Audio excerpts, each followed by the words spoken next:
Hi అండి. ముందు వీడియోలో ఈ బ్లౌజ్ కటింగ్ అయితే చూపించానండి. ఎవరికైనా ఇంట్రెస్ట్ ఉన్న వాళ్ళు వెంటనే యూట్యూబ్ ఛానల్‌కి వెళ్ళి ఫుల్ వీడియో అయితే చూసేయండి. ఇక్కడ ఉల్టా సీదా అయితే ఉందండి. క్లియర్‌గా కనిపిస్తుంది. అందుకనే ముందే మార్కింగ్ చేసి పెట్టుకున్నాను. ఇప్పుడొచ్చేసి 2 వైపులా నాకు సేమ్ సైజు బార్డర్ వచ్చిందనమాట. అలాంటప్పుడు మనం ఇబ్బంది పడాల్సిన అవసరం లేదు.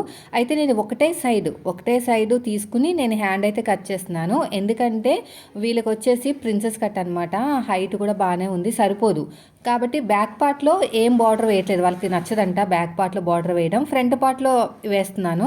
అప్పుడైతే మనకి హైట్ సరిపోతుంది. లేదంటే సరిపోదు. ఇది బ్యాక్ ఓపెన్ కాబట్టి ఓపెనింగ్స్ అనేవి బ్యాక్‌లో వచ్చేటట్టు చూసుకోవాలి. ఫోల్డింగ్ అనేది ఖచ్చితంగా ఫ్రంట్ పార్ట్‌లో రావాలి. లేదంటే మళ్ళీ అతుకుపడిపోయి మొత్తం బ్లౌజ్ అంతా కూడా పాడైపోతుందండి. కొంచెం క్లాత్ ఎక్కువ పెట్టుకుని కట్ చేసుకోండి. గమ్ పెట్టేసుకు జాయిన్ చేసుకుని చక్కగా ఐరన్ చేసేసుకుని కుట్టేసామంటే మనకి చాలా సింపుల్‌గా బ్లౌజ్ అయితే రెడీ అయిపోతది. వీడియో నచ్చితే లైక్ చేయండి. మీరు మన ఛానల్ ఫస్ట్ టైం చూస్తే సబ్స్క్రైబ్ చేయండి. ఫుల్ వీడియో యూట్యూబ్ ఛానల్లో ఉంది. ఒకసారి అయితే చెక్ చేసేయండి. Thank you for watching.